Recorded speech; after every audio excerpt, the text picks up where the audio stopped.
గ్రంథాలు తెరవండి. మత్తయి సువార్త 11వ అధ్యాయము 29వ వచనాన్ని మనం చదువుకుందాం. మత్తయి సువార్త 11వ అధ్యాయము 29వ వచనం.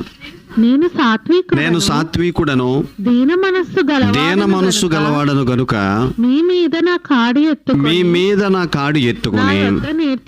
నా యొద్ద నేర్చుకొనుడి. చాలండి. చూడండి, మత్తయి సువార్తలో యేసు ప్రభు వారు ఒక చక్కని ఇన్విటేషన్ చెప్తున్నారు.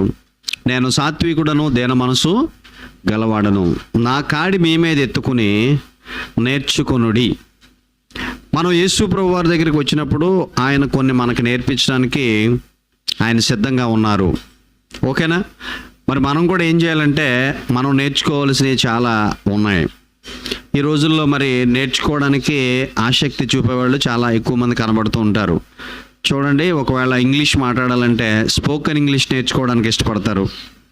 ఆ ఇంగ్లీష్ నేర్చుకుని అందరితో వాళ్ళు ఇంగ్లీష్ మాట్లాడుతూ ఉంటారు. అంటే అంతవరకు వాళ్ళకి ఇంగ్లీష్ రాదు, కానీ నేర్చుకోవాలని ఒక ఆశ ఉంది కనుక నేర్చుకోవడం మొదలు పెడతారు. అలాగే 4-వీలర్ కారు కొనుక్కుంటే ఒకవేళ డ్రైవింగ్ రాదనుకోండి, డ్రైవింగ్ స్కూల్స్ ఉన్నాయి. అక్కడ ఏం చేస్తారు? డ్రైవింగ్ నేర్పబడుతుంది, నేర్చుకుంటారు. నేర్చుకుని చక్కగా 4-వీలర్ డ్రైవ్ చేయడం వాళ్ళు ప్రారంభిస్తూ ఉంటారు. జీవితంలో అన్నీ మనం నేర్చుకుంటున్నాం. అలాగే యేసు ప్రభు వారు కూడా అంటున్నారు, నా కాడి మీ మీద ఎత్తుకొని నేర్చుకొనుడి. మనం ఏమి నేర్చుకోవాలి అనే విషయాలు, కొన్ని మాటలు ఈరోజు మనం ధ్యానం చేద్దాం. మరి నేర్పించేవారు పరిశుద్ధులై ఉంటే కానీ మనం అవి నేర్చుకుంటే మనకు ఉపయోగపడవు. చూడండి, మరి యేసు ప్రభు వారు దగ్గర ఎందుకు నేర్చుకోవాలంటే ఆయన గురువులకే గురువు, జగద్గురువు. దేవునికి స్తోత్రం. యేసు ప్రభు వారు ఎవరు చెప్పండి? ఆయన జగద్గురువు అయి ఉన్నారు. ఇప్పుడు ఆయన దగ్గర మనం ఎందుకు నేర్చుకోవాలంటే ఆయనలో ఎక్కడా పాపం లేదు, ఆయనలో ఎక్కడా దోషం లేదు. ఆయన పరిశుద్ధుడు, పవిత్రుడు, నిష్కల్మషుడు. ఆయన గొప్ప దేవుడై ఉన్నాడు కనుక నా దగ్గరకు వచ్చి మీ కాడి ఎత్తుకొని నేర్చుకోండి అని ప్రభు చెప్తున్నాడు. ఒకవేళ ఏ గొప్ప వ్యక్తి దగ్గరికన్నా మనం వెళ్తే కనుక ఆ వ్యక్తిలో ఏదో దోషం, ఏదో పాపం, ఏదో బలహీనత వారిలో ఉంటుంది. కానీ దేవుని వాక్యం సెలవిస్తుంది, మరి నా యొద్దకు వచ్చి నేర్చుకొనుడి అనే మాట మనం వింటూ ఉన్నాం. దేవుని పరిశుద్ధ గ్రంథాల్లో మనం చూస్తే ఏమి నేర్చుకోవాలి అంటే, మొట్టమొదట చూడండి, 106వ కీర్తన 35వ వచనంలో మనం చదివితే, అన్యజనులతో సహవాసం చేసి వారి క్రియలను నేర్చుకొనిరి.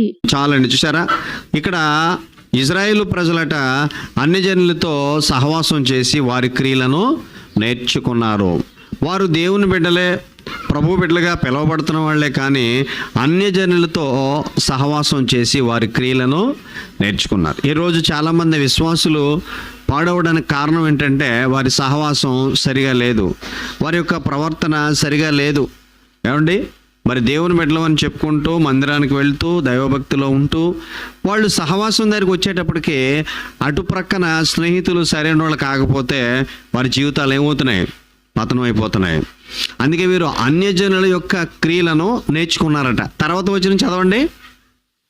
వారి విగ్రహములకు పూజ చేసిరి, అవి వారికి ఉరి ఆయను. చూసారా, విగ్రహాలకు పూజ చేశారట, అవి వారికి ఏమైనా ఉరి ఆయను. ఈరోజు మనం చూస్తే ఈరోజు దేవుని వాక్యం చెప్తుంది, ఇజ్రాయేలు ప్రజలు దేవుని బిడలుగా పిలువబడుతున్న వాళ్ళు అన్యజనులతో వాళ్ళు ఏం చేశారంటే సహవాసం చేసి వారి క్రియలను నేర్చుకున్నారు. మనం కూడా లోకస్తులతో సహవాసం చేయడానికి వీల్లేదు. లోకస్తులు మరి వారు భయంకరమైన పరిస్థితుల్లో ఉండి మనల్ని కూడా వాళ్ళు ఏం చేస్తారు?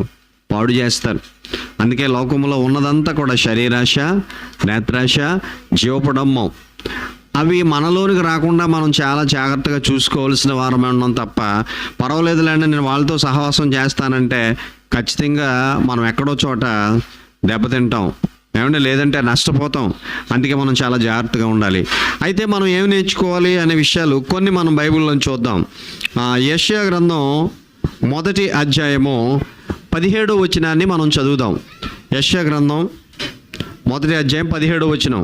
కీడు చేయుట మానుడి, మేలు చేయ నేర్చుకొనుడి. చాలండి. చూసారా, కీడు చేయటం మానండి, మేలు చేయడం నేర్చుకోండి. ఈ రోజుల్లో మరి కీడు చేసేవాళ్ళు ఎక్కువైపోయారు. ఎక్కడ చూడండి, మంచిగా ఉన్న వాళ్ళ మీద కీడు చేసేవాళ్ళు ఎక్కువైపోయారు. ఈరోజు దేవుని వాక్యం చెప్తుంది, యెషయా ప్రవక్త గారి ద్వారా మాట్లాడుతున్నాడు, కీడు చేయటం మానండి, మేలు చేయ నేర్చుకోండి. నిజంగా మనం మేలు చేయడం నేర్చుకోవాలి. ఒకవేళ మనకి కీడు చేసిన వారికి కూడా మనం ఏం చేయాలి చెప్పండి? మేలు చేయాలి. అపకారం చేసిన వారికి కూడా ఉపకారం చేయాలి. బైబిల్లో సౌలు అనబడిన వ్యక్తి ఉన్నాడు, దావీదు అనబడిన వ్యక్తి ఉన్నాడు. వీళ్ళిద్దరిలో మనం చూస్తే దావీదు సౌలును శత్రువుగా చూడలేదు, కానీ సౌలు మాత్రం దావీదుని ఎలా చూశాడు? శత్రువులా చూశాడు. ఒక టైంలో దావీదును చంపాలని తరుముతూ ఉన్నాడు. అలాంటి పరిస్థితుల్లో సౌలు దొరికేటప్పటికే సౌలు దొరికితే దావీదుతో పాటు ఉన్న వాళ్ళు అందరూ అన్నారు, శత్రువు దొరికాడండి, చంపేయండి అంటే, అప్పుడు దావీదు అంటాడు, నేను సౌలును చంపకూడదు, సౌలు అభిషేకించబడ్డాడు దేవుని చేత, అందువలన పై వస్త్రాన్ని కోసుకుని వెళ్ళిపోతాను తప్ప చంపకూడదు అని చెప్పేసి ఆయన పై వస్త్రాన్ని కోసుకుని వెళ్ళిపోయాడు తప్ప చంపలేదు. అప్పుడు సౌలు అంటాడు, నీవు నాకంటే నీతిపరుడవు, నేను నీకు అపకారం చేశాను, అయితే నువ్వు నాకేం చేశావు? ఉపకారం చేశావు అంటాడు. దేవునికి స్తోత్రం.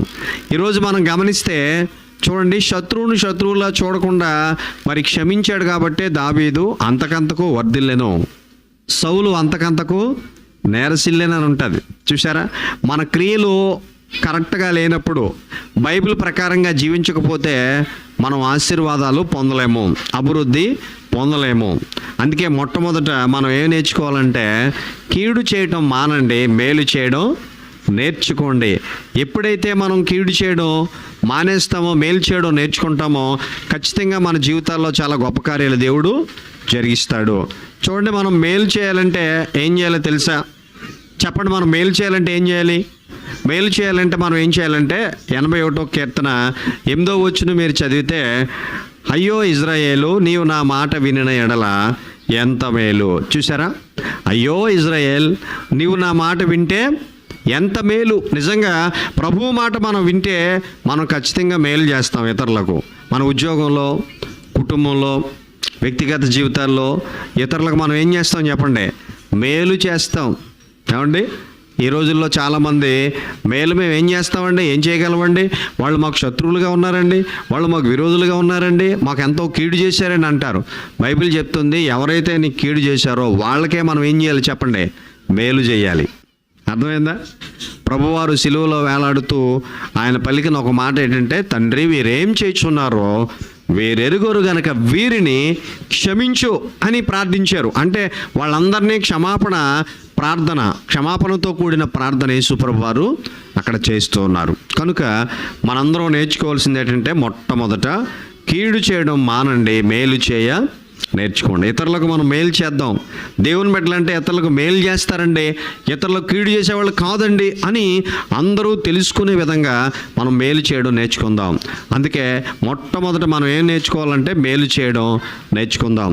రెండో మాట మనం చూస్తే చూడండి, మనం ఏం చేయడం నేర్చుకోవాలంటే, రెండో మాట యెషయా గ్రంథం 26వ అధ్యాయం 10వ వచనం మీరు చదివితే, యెషయా గ్రంథం 26వ అధ్యాయం 10వ వచనం, దుష్టులకు దయచూపినను వారు నీతిని నేర్చుకొనరు, వారు ధర్మక్షేత్రములో నివసించినను యెహోవా మహాత్మ్యమును ఏం చేయట్లేదు? ఆలోచింపట్లేదు, అన్యాయం చేదురు. చాలని చూసారా, వారు ఎక్కడున్నారంటే ధర్మక్షేత్రములో ఉన్నను నీతిని నేర్చుకోవట్లేదు. అంటే రెండో మాట ఏంటో తెలుసా?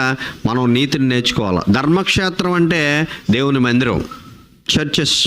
ఏమండి, దేవుని మందిరంలోకి వెళ్ళిన తర్వాత మనం ఏం నేర్చుకోవాలి? నీతిని నేర్చుకోవాలి. బైబిల్లో మనం చూస్తే నీతిమంతులుగా చేయబడిన వారు, లేదంటే నీతిమంతులకు దేవుడిచ్చే ఆశీర్వాదాలు ఎన్నో ఉన్నాయి. నీతిమంతుడు ఖర్జూర వృక్షం వలె మొవ్వు వేస్తాడు. నీతిమంతుడు, ఏమంటే బైబిల్లో మనం చూస్తే ఎన్నో ఆశీర్వాదాలు వాళ్ళకి కనబడుతున్నాయి. అంటే మనం ఏమి నేర్చుకోవాలి ఇప్పుడు చెప్పండి? నీతిని నేర్చుకోండి. చూడండి, మనం నీతిని నేర్చుకోవాలంటే అసలు మనం నీతిమంతులుగా ఏం చేయబడాలి? తీర్చబడాలి. అవును కదా? ఏమండి, మనం నీతిమంతులుగా తీర్చబడకుండా నీతిని ఎలా నేర్చుకోగలం? అందుకే మొట్టమొదట చూడండి, రోమాపత్రిక 5వ అధ్యాయం 1వ వచనం మీరు చదివితే, అక్కడ పౌలు గారు రోమీలకు రాస్తూ ఈ మాట చెప్తున్నారు. రోమపత్రిక 5వ అధ్యాయం 1వ వచనం చదవండి. కాబట్టి విశ్వాస మూలమున మనము అది నీతిమంతులముగా మనం నీతిమంతులుగా ఏం చేయబడ్డాం? తీర్చబడ్డాం. చాలండి, చూసారా? కాబట్టి విశ్వాస మూలమున నీతిమంతులుగా మనం ఏం చేయబడ్డాం? తీర్చబడ్డాం. నీతిమంతులుగా తీర్చబడ్డ వాళ్ళు ఏం చేయాలంటే నీతిని నేర్చుకోవాలి. అర్థమైందా ఏమండి? అందుకే యెషయా ప్రవక్త గారి ద్వారా ప్రభు చెప్తున్నాడు, ధర్మక్షేత్రంలో నివసించినను వారు నీతిని నేర్చుకోవట్లేదు. ఏమండి? దుష్కార్యాలు చేస్తూ వాడి జీవితాలు భయంకరంగా జీవిస్తున్నారని వాక్యం సెలవిస్తుంది. ఈరోజు మనం ఏం చేయాలంటే నీతిని నేర్చుకుందాం. యేసు ప్రభు వారు నీతిమంతుడు. చెప్పండి, ఎవరండి ఆయన? నీతిమంతుడై ఉన్నాడు. మన నీతి మురికి గడ్డల్లాంటిదట. చెప్పండి, యెషయా గ్రంథంలో ఉంటుంది. మన నీతి ఎలాంటిది? అది మురికి గొడ్డల్లాంటిది. కానీ యేసు ప్రభు నీతి నిజంగా అది చాలా గొప్పది. కాబట్టి యేసు ప్రభు వారిలో ఎక్కడ కూడా పాపం లేదు. ఎందుకంటే ఆయన పరిశుద్ధుడు కాబట్టి. కామ క్రోధ లోభ మోహ మదమాశ్చర్యములను జయించిన వాడైన పరిశుద్ధుడు. ఈరోజు మనం గమనించినట్లయితే అందుకే మనం రెండోదిగా నీతిని నేర్చుకుందాం. నీతిమంతులుకి దేవుడిచ్చే ఆశీర్వాదాలు చాలా ఉన్నాయి. ఏమండి? దావీదు అంటాడు 52వ కీర్తనలు అంటాడు, నేనైతే నీతి గలవాడనే దేవుని మందిరంలో పచ్చని ఒలివ చెట్టు వలె ఉన్నానంటాడు. దేవునికి స్తోత్రం. ఏమండి? ఎలా ఉన్నాడట? నేనైతే నీతి గలవాడనై దేవుని మందిరంలో పచ్చని ఒలివ చెట్టు వలె ఉన్నాను. అంటే అర్థం ఏంటంటే నీతిమంతులు దేవుని మందిరంలో ఏం చేయబడతారంటే పచ్చదనంతో ఉంటారు. పచ్చదనం అంటే అభివృద్ధి, పచ్చదనం అంటే ఆశీర్వాదం. ఒక మొక్క మనం వేసుకున్నప్పుడు, చిన్న మొక్క, దానికి రోజు నీళ్ళు వేస్తున్నప్పుడు ఆ మొక్క ఏమవుతుందో చెప్పండి? అలా కొంచెం కొంచెంగా ఆకులు వస్తూ ఉంటాయి. ఏమంటే? ఎందుకంటే దానికి రోజు మనం ఏం వేస్తున్నాం? నీళ్ళు వేస్తున్నాం. అప్పుడప్పుడు పాస్టర్ గారు, మన పెద్ద పాస్టర్ గారు చెప్తూ ఉంటారు, ఫస్ట్ పాస్టర్ గారు మందిరం కట్టినప్పుడు అది ఏంటంటే 2 పార్టీషన్ కింద కట్టారు. ఎక్కడంటే మల్లికార్జున నగర్లో. ఒకటి చర్చి, ఒకటి హౌస్ కింద కట్టారు. అది కూడా ఎలాగంటే తాటేకు వాసాలు వేసి పైన మరి గడ్డి వేసారనమాట. గడ్డితో నేసారు. గడ్డితో నేసిన తర్వాత అక్కడ ప్లేస్ ఉంటే మా నాన్నగారు మరి ఎక్కడి నుంచో ఒక చెట్టు తీసుకొచ్చి వేసారు. పనస చెట్టు తీసుకొచ్చి వేసారు మా నాన్నగారు. వేసి దానికి రోజు చర్చి దగ్గరికి వెళ్ళినప్పుడల్లా దానికి నీళ్ళు వేసేవారు. వేస్తూ ఉంటే పాస్టర్ అమ్మ గారు కానీ పాస్టర్ గారు కానీ చూసి, ఏమండి మేము వేస్తున్నాంలే నీళ్ళు, మీరెందుకు వేస్తారంటే, ఏం పర్లేదండి వేయాలని చెప్పి మా నాన్నగారు వెళ్ళి వేసేవారు మాట. వెళ్ళినప్పుడల్లా వేస్తే ఆ చెట్టు అలా పెద్దదైపోయి చివరికి పనసకాయలు కాసిందట. ఏం కాసింది? పనసకాయలు కాసింది. ఓసారి హైదరాబాద్ నుంచి ఎవరో చుట్టాలు వచ్చారంట. చుట్టాలు వచ్చి, ఏమండి ఈ చెట్టుకి కాయలు ఎవరు కట్టారండి అని అడుగుతున్నారంట. ఏం చేస్తున్నారు చెప్పండి? పనస చెట్టు కాయలన్నీ ఎక్కడ ఉంటాయి? ఆ మొదల్లో ఏలాడుతూ ఉంటాయి కదా. ఇప్పుడు వాళ్ళకి తెలియదు, తెలంగాణ నుంచి వచ్చారట కొత్తగా. వాళ్ళు తెలియక, ఏమండి ఈ కాయలు ఈ చెట్టుకి ఎవరు కట్టారంటే, ఎవరు కట్టరండి, ఆ చెట్టుకి కాయలు అలాగే వస్తాయి అన్నారట. దేవుని వాక్యంలో మనం చూస్తే ఆ చెట్టు చిన్న మొక్కగా నాటబడింది. అలా రోజు నీళ్లు వేయగా వేయగా ఏమైపోయింది? అది ఏమంటే పెద్ద చెట్టుగా అయిపోయి దానికి కొన్ని కాయలు రావడంతో అందరూ కూడా చాలా హ్యాపీగా ఫీల్ అవుతున్నారు. కారణం ఏంటి చెప్పండి? ఆ చెట్టు ఫలించింది. దావీదు గారు కూడా అదే అంటున్నారు, నేనైతే నీతి గలవాడనే దేవుని మందిరంలో పచ్చని ఒలివ చెట్టు వలె ఉన్నానన్నాడు. చూసారా? నీతి కలిగి ఉండటం చాలా మంచిది. అందుకే నీతి మరణము నుండి రక్షించును. ఎక్కడి నుంచి రక్షిస్తుంది? ఈ లోకంలో మనం నీతిమంతులుగా ఉండాలి. ప్రభువు మనల్ని నీతిమంతులుగా చేశారు. అయితే మనం నీతిని నేర్చుకోవాలి. ధర్మక్షేత్రంలో నివసించినను వారు నీతిని ఏం చేయట్లేదు? నేర్చుకోవట్లేదు. చెప్పండి, వాళ్ళు ఏం నేర్చుకోవట్లేదు? చెప్పండి, నీతిని నేర్చుకోవట్లేదు. ఇప్పుడు మనం ఏం నేర్చుకోవాలంటే మొట్టమొదట మేలు చేయడం నేర్చుకోవాలి. రెండవది నీతిని నేర్చుకోవాలి. చూడండి, మూడవది మనం ఏం నేర్చుకోవాలో తెలుసా?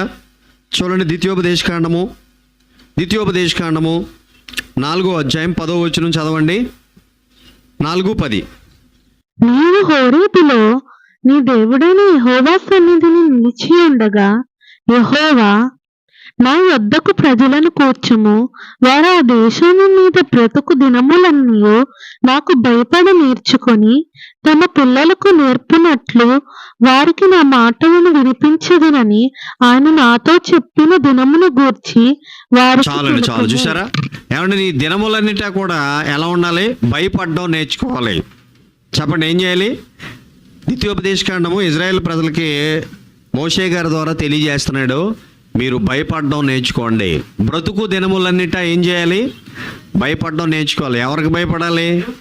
ప్రభువుకి భయపడాలి. మరి కొన్ని చోట్ల మనం ఎవరికి భయపడతారు చూడండి. కొంతమంది భార్యకు భయపడేవాళ్ళు, కొంతమంది భర్తకి భయపడేవాళ్ళు, కొంతమంది ఇంకా ఉద్యోగంలోకి వెళ్తే ఆ బాస్కి భయపడేవాళ్ళు కొంతమంది. నిజమే, ఏదో విధమైన భయం ఉంటుంది కదా. అయితే బైబిల్ సెలవిస్తుంది ఏంటో తెలుసా?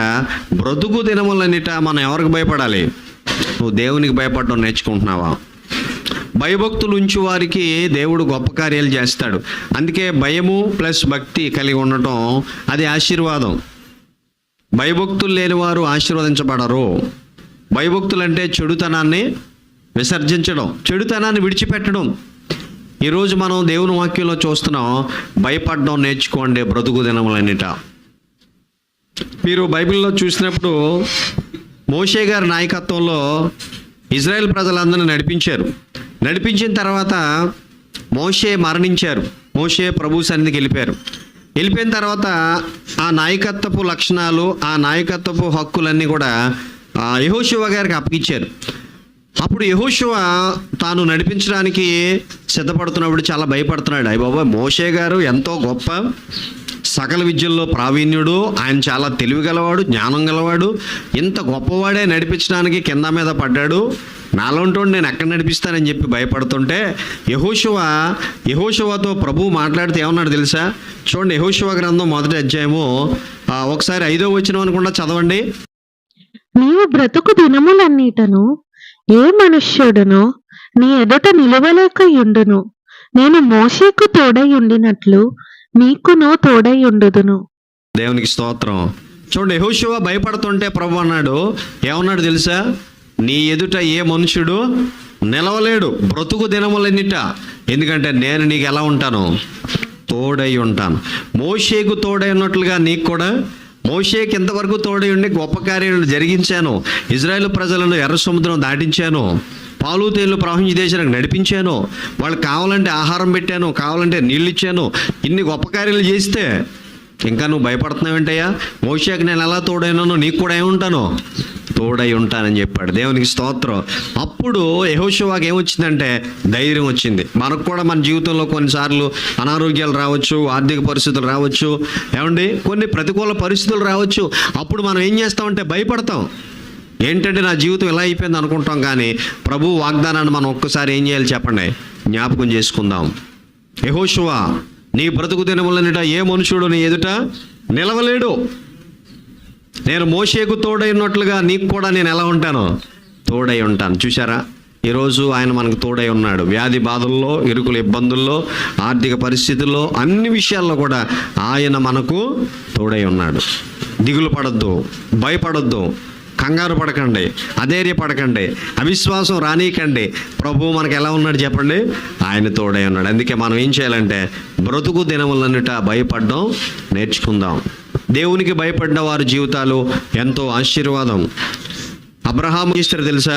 పరిగెత్తికెళ్ళి వారి యొక్క పాదాల మీద పడ్డారు. దేవునికి స్తోత్రం. అంటే అబ్రహాములో ఏముందో తెలుసా? దేవుని పట్ల భయము భక్తి ఉంది. అప్పటికే అబ్రహామును దేవుడు ఎంతో ఆశీర్వదించాడు. వెండి బంగారాలు పశువులు కలిగి బహుధనవంతుడుగా చేయబడ్డాడు. ఇంత ధనవంతుడైపోయాక ఇంకా గర్వం వచ్చేస్తుంది కదా ఎవరికైనా. కానీ అబ్రహాములో ఉందా చెప్పండి? ఆయన ఎక్కడ గర్వపడలేదు. తండ్రి కుమార పరిశుద్ధాత్మ దేవులు త్రిత్వమైన దేవుడు నా దగ్గరికి వస్తున్నాడని చెప్పి గబగబా పరిగెత్తికి ఆయన పాదాల మీద పడ్డాడు. దేవునికి స్తోత్రం. అదే భయపడడం అంటే. మనం కూడా ప్రభువుకి ఏం చేయాలి చెప్పండి? భయపడదాం. ఆయన సన్నిధిలో మనము ఆరాధించేవారుగా, ఆనందించేవారుగా ఉండాలండి. ఎవరైతే దేవునికి భయపడతారో వారికి దేవుడిస్తున్న వాగ్దానాలు చాలా ఉన్నాయి. ఒక్క వాగ్దానం మీకు గుర్తు చేస్తాను చూడండి.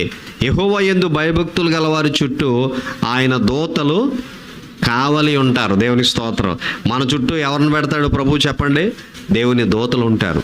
దేవుని దూతలు ఉంటారు. మన చర్చ్ మెంబర్ ఒక సిస్టరు కారులో వాళ్ళు ఏలూరు ఎక్కడికో వెళ్తున్నారట. ఎవరో ఎక్స్పైర్ అయితే చూడడానికి వెళ్తున్నారు. సరే, చూడడానికి వెళ్ళి వాళ్ళు మళ్ళీ తిరిగి వస్తున్నారు. వచ్చే టైంలో కారు వాళ్ళ హస్బెండే డ్రైవ్ చేస్తున్నాడు. కానీ ఎందుకో మరి అది కారు అలా స్లిప్ అయిపోయి మొత్తానికి అది వెళ్ళి మైల్ రాయి ఉంటుంది కదా, దాన్ని వెళ్ళి కొట్టేసుకుని డివైడర్కి తగులుకుని అయిపోయింది. కానీ కార్ అంతా కూడా బాగా దెబ్బతింది, కానీ లోపల ఉన్న వాళ్ళకి మాత్రం ఏమాత్రం ప్రమాదం జరగలేదు. ప్రభువు కాపాడారు, దేవునికి స్తోత్రం. మన ఆన్లైన్ ప్రేయర్లో ఆవిడ సాక్ష్యం చెప్పారు, ఆ కార్ అంతా కూడా చాలా డ్యామేజ్ అయిపోయిందంట. కానీ ఆవిడ అంటది, మేము మా ముగ్గురులో ఎవరో ఒకళ్ళు చనిపోయారు అనుకున్నారంటే అక్కడికి వచ్చిన వాళ్ళందరూ కూడా. అప్పుడు ఇంతకీ మధ్యాహ్నం టైమే, అది 3-4 ఆ టైం. ఆ టైంలో మరి ఒకవేళ ఆయన ఏమన్నా పడుకునే అలవాటు ఉందేమో, ఆయనకి కొమ్ముని కనురప్ప వేసాడేమో. మొత్తానికి ఆ కారు స్లిప్ అయిపోయి వెళ్ళిపోయి మైల్ రాయిని కొట్టేసింది. కొట్టి డివైడర్ని కొట్టగానే ఆ మొత్తం ఆ కారు అంతా డ్యామేజ్ అయిపోయింది. కానీ వాళ్ళు మాత్రం క్షేమంగానే ఉన్నారు, దేవునికి స్తోత్రం. నేను ఎందుకు ఈ మాట చెప్తున్నానంటే, ఏమంటే యెహోవా యందు భయభక్తులు గల వారి చుట్టూ ఆయన దూతలు ఎలా ఉంటారో కావలి ఉండి వారిని రక్షిస్తారు. అందుకే మనం ఏమి నేర్చుకోవాలంటే భయపడడం నేర్చుకోవాలా. 3 విషయాలు చెప్పాను కదా నేను. ఒకటి, మనం మేలు చేయడం నేర్చుకోవాలి. రెండవది, నీతిని నేర్చుకోవాలి. మూడవది, భయపడడం నేర్చుకోవాలా. 4వ మాట చెప్పేసి నేను ముగించేస్తాను, టైం అయిపోయింది. ఇంకా ఫిలిప్పీలకు రాసిన పత్రిక 4వ అధ్యాయం 11వ వచనం మీరు చదివితే మనం ఏం నేర్చుకోవాలో అది చూసుకుని మనం ముగించేసుకుందాం. 4:11. నాకు కొదువ కలిగినందున నేను ఇలాగూ చెప్పుటలేదు, నేను ఏ స్థితిలో ఉన్నానో ఆ స్థితిలో సంతృప్తి కలిగి ఉండడం నేర్చుకున్నాను. సంపన్న స్థితిలో ఉండనెరుగుదును, వేద స్థితిలో ఉండనెరుగుదును. చదవండి తర్వాత కూడా. ప్రతి విషయంలోనూ అన్ని కార్యములందు కడుపు నిండి ఉండుటకును, ఆకలి కొని ఉండుటకును, సమృద్ధి కలిగి ఉండుటకును, లేమిలో ఉండుటకును నేర్చుకొని ఉన్నాను. అది దేవునికి స్తోత్రం. ఇప్పుడు 4వది మనం ఏం నేర్చుకోవాలో తెలుసండి? సంతృప్తి కలిగి ఉండడం నేర్చుకోవాలా. నేను ఏ స్థితిలో ఉన్నాను, సంతృప్తి కలిగి నేర్చుకున్నాను. ప్రభు బిడ్డలు సంతృప్తి కలిగి ఉండాలి, ఏమండి? అంతే తప్ప ప్రతిదానికి కోప్పడిపోయే భార్యను ఆ భర్తను ఏం చేయకూడదు, ఏమండి? వాళ్ళ మీద కోప్పడిపోకూడదు. కొంతమంది చూడండి, ఆ కర్రీలో కొంచెం ఉప్పు ఎక్కువైనా గొడవే, తక్కువైనా గొడవే, ఏమండి? ఇక ప్రతిదానికి కోప్పడిపోతారు వాళ్ళు, ముక్కు మీద కోపం. అలా ఉంటే చాలా కష్టం, ఏమండి? మనం సంతృప్తి పడాలి. నేను ఏ స్థితిలో ఉన్నానో సంతృప్తి కలిగి నేర్చుకున్నాను. ఒక్కొక్కసారి మనకి కడుపు నిండిపోద్ది, ఒక్కోసారి ఎలా ఉండాలి, ఆకలితో ఉండాలి. ఒక్కోసారి ధనం సమృద్ధిగా ఉంటుంది, ఒక్కోసారి ఖాళీ అయిపోద్ది. ఎలా ఉన్నా సరే మనం ఎలా ఉండాలి చెప్పండి? సంతృప్తి కలిగి నేర్చుకోగలుగుతున్నావా? పౌలు గారు సంతృప్తి కలిగి నేర్చుకున్నాడు. నేను అంటాను, ఎవరు సంతృప్తి కలిగి ఉంటారో వాళ్ళు ఖచ్చితంగా ప్రభువులు ఆనందిస్తారు. అందుకే పౌలు గారు అంటాడు, ఫిలిప్పీ 4:4 అంటాడు, ప్రభువునందు ఆనందించండి, మరలా చెప్పుదును ఆనందించండి. Rejoice in the lord, always rejoice అన్నాడు. ఎందుకన్నాడు ఆ మాట? ఏమంటే సంతృప్తి కలిగి ఉండడం నేర్చుకున్నాడు కాబట్టే ఆయన అన్ని విషయాలు ఏం చేస్తున్నాడు చెప్పండి?